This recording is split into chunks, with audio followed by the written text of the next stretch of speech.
भाजपा के वरिष्ठ नेता और परिहार विधानसभा के एनडीए के संयोजक आशुतोष कुशवाहा जी, हमारे बीच उपस्थित माननीय विधान पार्षद रेखा कुमारी जी, पूर्व विधायक, और इस चुनाव की नैया को परिहार विधानसभा क्षेत्र में जो हमको मत दिलाने में अहम भूमिका निभाए हैं, पूर्व विधायक रामजीवन बाबू, हमारे बीच उपस्थित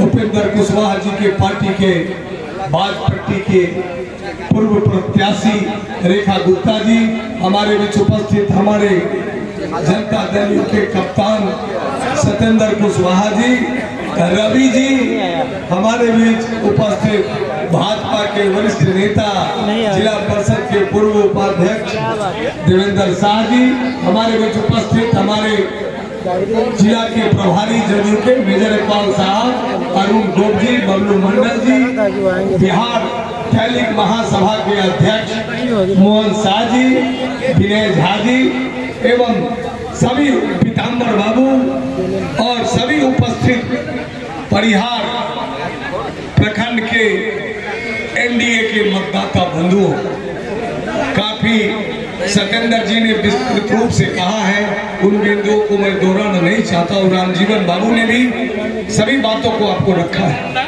लेकिन एक चीज जरूर कसक होता है कि परिहार विगत 3 टर्म से हमारा एनडीए गठबंधन जीतता रहा है, 3 बार से हम विधायक रहे हैं और वहां से हमारी हार 5,500 से हुई है। ये दुखद बात जरूर है। हम मजबूत हैं।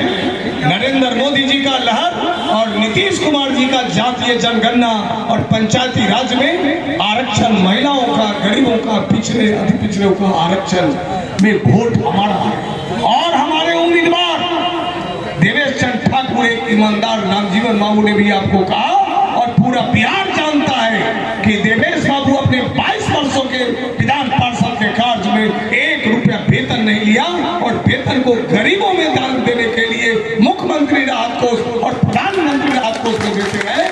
उसके बावजूद भी शुभ अंक में जीत जरूर हुई है। 51,000 जो देवेश बाबू कहते हैं कि एक ब्राह्मण के लिए वो बहुत शुभ होता है 51, तो शुभ जरूर हुआ, क्योंकि आगे कुछ अच्छा होना है इस संसदीय क्षेत्र में। सीतामढ़ी इस देश के राष्ट्रीय स्तर पर सीतामढ़ी, हमारे जो सांसद देवेश बाबू बने हैं, निश्चित रूप से संत राम भद्राचार्य जी के आशीर्वाद से और माँ सीता की धरती से अच्छा होने वाला है। इसीलिए हमने 51,000 से जीता है, नहीं तो मुझे तो 4 लाख से जीतना था।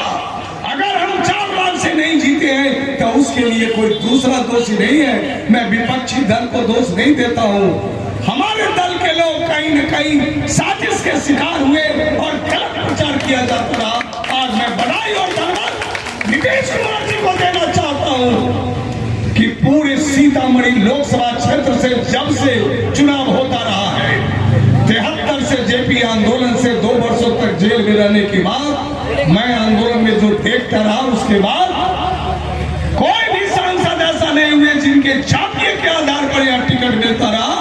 पहली बार नीतीश कुमार जी ने जातीय से ऊपर उठकर देवेश चंद्र ठाकुर जी को चुना, टिकट देने की घोषणा की और उसी समय से कुछ लोगों को कसक होने लगा। याद होगा, चाहे अपने दल के हो, चाहे पराये दल के हो, गठबंधन दल के साथी हो, सब लोगों ने विरोध जताना शुरू किया। वैसे व्यक्ति पर जिस पर आज तक 22 वर्षों में कोई नाम नहीं लगा और पूरा बिहार उनको सभापति में सर्वसम्मति से सभी दलों के लोगों ने बैठाया, वैसे व्यक्ति पर जो प्रश्न उठाना जो शुरू किया, देवेश बाबू मुकरे नहीं। याद होगा, 4 महीनों से दशहरा के समय से इन्होंने भ्रमण करना शुरू किया आपके बीच। और मैं समझता हूं कि देश का कोई भी संसद जो भी बने हैं या हारे हैं, कोई भी इतना भ्रमण नहीं किए होंगे। कोई पंचायत नहीं है, कोई प्रखंड का लोग नहीं बता सकते हैं किसी दल के जिनसे देवेश बाबू से अच्छा संबंध नहीं है और उनसे वो मिलने नहीं गए। उसके बावजूद भी जब चुनाव हुआ तो 20 तारीख को आपने मत दिया और 4 तारीख को काउंटिंग हुआ। किस परिस्थिति में हमारे कार्यकर्ता सवाल करते थे हम लोगों से मोबाइल पर, अपने प्रिय साथियों के मोबाइल पर जो चुनाव में काम करते थे, कसक रहता था, डर लगता था, गलत प्रचार करने वाले लोग कहते थे कि हम 2.5 लाख से जीत रहे हैं तो 2 लाख से जीत रहे हैं। हारने वाले परमानेंट, तीसरी बार हार हो गई अर्जुन राय जी की। उसके बावजूद भी जब काउंटिंग पर हमारे जिला निर्वाचन अभिकर्ता मनीष शुक्ला जी यहाँ बैठे हुए, काफी मजे आए नेता है, जिला पार्षद है और हाजीपुर में अपनी राजनीति और मुजफ्फरपुर में काफी मजबूत रूप से आप सभी लोग जानते हैं। जब वो बक्सा आपका ईवीएम जब लौट के गया तो अर्जुन राय जी मजाक करके कहते हैं, मनीष शुक्ला जी कहाँ गया आपका 4 लाख? तंज किन पर था ये भी आप समझ जाइए। 4 लाख का प्रचार हमारा साथी लोग जो बैठे हुए हैं आप देवेश बाबू को जीत दिलाने वाले, ये 4 लाख का संकल्प लिए थे, लेकिन पीठ में छुरा भोंकने वाले वो 4 लाख को पूरा नहीं होने दिया। लेकिन मां जगत जननी जानकी की धरती पर आप जैसे तपे तपाए कार्यकर्ता आज देवेश बाबू को जिताकर संसद में भेजे हैं। आपको पता, पुराने जो लोग हैं, नए लोग गूगल से जानते होंगे कि आपका पहला सांसद कौन था जब मुजफ्फरपुर जिला हुआ करता था और सीतामढ़ी लोकसभा क्षेत्र का सांसद आचार्य कृपलानी होते थे। और जब आचार्य कृपलानी नेहरू जी के जमाने में जब प्राइम मिनिस्टर थे, आचार्य कृपलानी जब संसद में उठते थे पूरे देश में आवाज जाता था कि कृपलानी जी बोल रहे हैं। आज उसके बाद कोई दूसरा सांसद बन के जा रहा है तो आपका बेटा देवेश चंद्र ठाकुर जो 24 तारीख से आपका संसद सत्र चलने जा रहा है, आप देखिएगा कोई दिन नहीं होगा, कोई सब्जेक्ट नहीं होगा संसदीय प्रणाली में जिस पर हमारे सांसद आवाज नहीं उठाएंगे और पूरे देश में आवाज गूंजेगा। ये है सीतामढ़ी का सम्मान।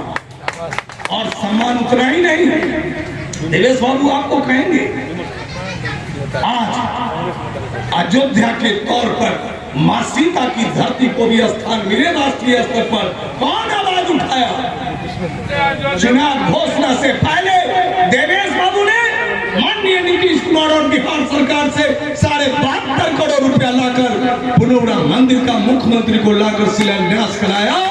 और आज चुनाव के क्रम में जब गृह मंत्री अमित शाह जी सीतामढ़ी पधारे तो देवेश बाबू से पूछे कि देवेश बाबू कौन सा ऐसा चीज है जो हम आप काम पूरा करेंगे तो आपके लिए अच्छा संदेश जाएगा। देवेश बाबू ने 2 ही चीज मांगा। आजकल बहुत लोग कुछ दूसरे ही चीज मांगने लगेंगे, लेकिन देवेश बाबू ने नहीं। देवेश बाबू रीगा मिल चालू कराने की मांग किए और दूसरा अयोध्या के तौर पर मां सीता की बनाने का संकल्प लेने का कहा कि ये घोषणा कर दीजिए। हमारे जीतने के बाद पहला काम सर आप कराइएगा, रीगा मिल चालू कराइएगा और पुनौरा में मां सीता की मंदिर बनेगा। और अमित शाह जी घोषणा करके गए, आज पूरा हो गया। इससे अधिक क्या चाहिए? आज जातीयता के बदौलत कैसे काम होगा? कैसे कौशल बाबू जैसे बीच में चुनाव में देवेश बाबू हर दिन हमको एक बार टेलीफोन करते थे, सर हम लोग जरूर जीतेंगे। कौशल बाबू पहले ये व्यक्ति थे जो कहते थे साउद आलम साहब, खुशी रेजा की बातों को मैं अगर कह दूं तो धरती हिल जाएगा। खुशी रेजा ने व्हाट्सएप और फेसबुक के माध्यम से मुझे कहा मैं 5,500 से आ रहा हूं। उस लड़का ने फेसबुक पर लिखा, आदमी मेरे पास रखा हुआ है कि आपके पास धोखा हुआ है, 7,000 वोटर आपको धोखा दिए हैं। उसने मुझे लिखा था। आज जब वो कहते नहीं थे कि बेटा जरूर जीतेंगे, वो भी कहता था कि जीतेंगे, लेकिन धोखा हुआ है। आखिर क्या कारण है? आशुतोष कुशवाहा जी जैसे तपे तपाए नेता, भाजपा के वरिष्ठ नेता काम किए हैं कि नहीं?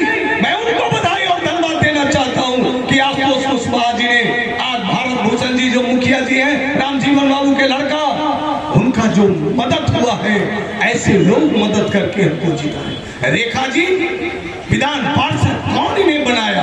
देवेश बाबू कई राजनीतिक परिवार से नहीं आते थे। मैं नहीं समझता हूं कि मात्र मनोज जी और रेखा जी को चुनाव से पहले कोई नाम से जानते रहे होंगे, उनके पिताजी को जरूर लोग जानते थे, लेकिन देवेश बाबू उनको निकाल कर लाए और विधान पार्षद बनाए। आप सभी लोगों को मालूम है, उसी तरह जिस तरह से अर्जुन राय घमंड में बोला करते थे, उनसे भी लड़ने वाले उसी तरह घमंड में बोलते, और आज तक लगता है कि विमल शुक्ला देवेश बाबू उनके कितने बड़े दुश्मन हैं कि हम ही लोग पर आरोप लगाते हैं कि यही लोग हमको एमएलसी नहीं होने दिया।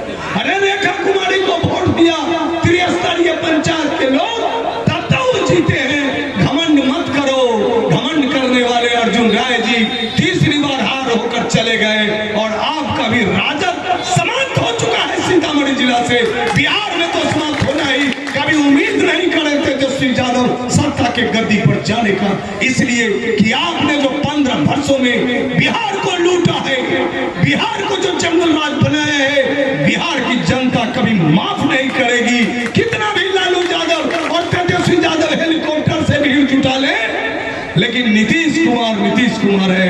आज नीतीश कुमार 18 वर्षों से शासन पर बैठा हुआ है और आज आप देखते होंगे कि नीतीश कुमार नरेंद्र मोदी जी के साथ ईमानदारी पूर्वक खड़ा होकर पूरे देश का नेतृत्व कर रहा है। जो राजनीतिक चाणक्य की नीति है उसके अनुसार देखिए आज नीतीश कुमार कहाँ है। वो है नीतीश कुमार जातीय जनगणना, आरक्षण और महिलाओं और गरीबों का उत्थान करने का जो निर्णय लिया नीतीश कुमार जी जैसा व्यक्ति 18 साल से, तो देवेश बाबू उन्हीं की नुमाइंदगी है। जिस तरह की राजनीति नीतीश कुमार करते हुए बिहार को पूरे देश में अव्वल बनाने का काम किया, देवेश बाबू भी आज सीतामढ़ी को पूरे राष्ट्रीय स्तर पर लाने का काम कर रहे हैं। लोग जातीयता की बात करते हैं, सुनील कुमार पिंटू जी को किसने वोट दिया? पूछिए, राम कुमार शर्मा जी को किसने वोट दिया? और आज जब देवेश बाबू का बारी आवे तो आप कहिएगा कि फलना चिन्ह नवल राय जी को कौन वोट दिया, अर्जुन राय जी को कौन दिया, सीताराम यादव जी को कौन दिया, ये पूरा सीतामढ़ी जिला जानता है। तो देवेश बाबू पर वो क्वेश्चन नहीं उठना चाहिए, लेकिन हम नीतीश कुमार के उन मतदाताओं को और नरेंद्र मोदी जी को उन मतदाताओं को जो उनके प्रति समर्पित थे, महिलाएं, अनुसूचित जाति, अति पिछड़ा, वही पौचपौनिया जात जिन्हें कहते हैं, आज देवेश बाबू को सारे मठाधीश लोग खिलाफ करते रह गए और वो पौचपौनिया जिताकर संसद में भेज दिया कि आज भी आपको शर्म आनी चाहिए। अभी भी कहते हैं 25 में चुनाव होना है। देवेश बाबू को बधाई और धन्यवाद देना चाहते हैं। सत्येंद्र जी कहें दोबारा दोहराने की आवश्यकता नहीं। लोग कोई भी सांसद बनते हैं या कोई मंत्री बनते हैं तो सबसे पहला काम होता है कि उनका अभिनंदन स्वागत होता है, लेकिन देवेश बाबू एनडीए गठबंधन की सरकार का गठन हुआ, नरेंद्र मोदी जी मंत्रिपरिषद का गठन हुआ और तत्क्षण उन्होंने मुख्यमंत्री जी के साथ पटना पहुंचे और तुरंत सीतामढ़ी का कार्यक्रम बनाए, जो आज 4 दिनों से 10वां प्रखंड 12 में 10वां प्रखंड में आपको आभार और धन्यवाद देने आए हैं। कहाँ मिलता है सबको? यही ईमानदार और अजात शत्रु के रूप में अपनी पहचान वाले देवेश जी वैसाई आपके सांसद बने हैं। मुझे ही नहीं, पूरे सीतामढ़ी जिला को विश्वास है। देखिए वो कितना नियम का पालन करते हैं। अभी वो चाहते तो 18 तारीख तक सभापति ला सकते थे नियम के अनुसार, और आज ही सीतामढ़ी में संचिका मंगवा कर कहा कि अब मैं संसद सदस्य बन गया, विधान पार्षद से भी इस्तीफा दे दिए और सभापति से भी इस्तीफा देकर भेजे। आपको मालूम हुआ होगा फेसबुक और न्यूज से। ये है देवेश चंद्र ठाकुर का कैरेक्टर। ऐसे ही कैरेक्टर के नेता, ऐसे ही कैरेक्टर के कार्यकर्ता आज देवेश बाबू को ताकत बन के उभर के संसद सदस्य बनाकर भेजे। अशोक लाल जी बैठे इंडिया गठबंधन में उस समय हम लोग थे। उस समय भी कैसे थे कि अशोक लाल जी हम लोग के मीटिंग में आते थे और कहते हैं कि हम पार्टी सिंबल से ऊपर उठकर देवेश बाबू जैसे लोगों को मदद करेंगे। याद होगा आप लोगों को कि 31 अक्टूबर को सीतामढ़ी में सभी दलों के नेताओं ने बैठक करके एक स्वर से मांग किया था कि एकमात्र देवेश चंद्र ठाकुर जी को टिकट दिया जाए। आज उस मांगों के अनुरूप नीतीश कुमार जी ने आपके बीच आपके पहलवान, आपके ईमानदार देवेश बाबू को भेजा और आपने आशीर्वाद देकर जीत बनाया है। इसलिए पहले हम परिहार की धरती पर उन लोगों को आपको सैल्यूट करता हूँ कि आपने ईमानदारी पूर्वक जो काम किया है, इसी तरह आपने ईमानदारी बना के रखिए। जो लोग गलत किए हैं वो खुद आत्ममंथन करें कि कैसे हमने सुधार हो। कभी किसी के पीठ में छुरा नहीं भोंकना चाहिए। अगर लड़ना है तो खुल के खिलाफ लड़िए, मदद करना है तो खुल के करिए, पीछे से वार नहीं कीजिए। तो हम 5,500 से आए, जीत तो हम गए, लेकिन परिहार में मेरी हार हुई। रामजीवन बाबू गाड़ी में बैठ के हम लोग आ रहे थे, बता रहे थे कि कौन कौन वोट मिला। देवेश बाबू बखूबी सभी मीटिंग में स्पष्ट रूप से कहते रहे हैं कि जिनका मैं सबसे अधिक काम किया उसी जगह पर मुझे वोट नहीं मिला। मुझे तकलीफ है। चुनाव के पीरियड में कहते थे अपने वैसे लोगों को, वैसे मतदाताओं को, आपका मैंने काम किया है, अगर आप मुझे मत नहीं देंगे तो मुझे बड़ा दुख होगा, आत्मा से मुझे दुख होगा। और उसके बावजूद भी वो मतदाता वोट नहीं दिए। तकलीफ है, बयां कर रहे। तो कहीं न कहीं आपके कर्जदार हैं देवेश बाबू, आपके कर्जदार हैं। हमारे जो साथी जो जीत दिलाए हैं उनके कर्जदार हैं। और काम की चिंता मत कीजिए। पूरे देश में सबसे अधिक अगर विकसित संसद क्षेत्र होगा तो सीतामढ़ी लोकसभा क्षेत्र होगा। पुनः एक बार हम अपने सभी साथियों को बधाई और धन्यवाद देना चाहते हैं जिन्होंने ईमानदारी पूर्वक काम करके इस जीत को अंजाम पहुंचाया।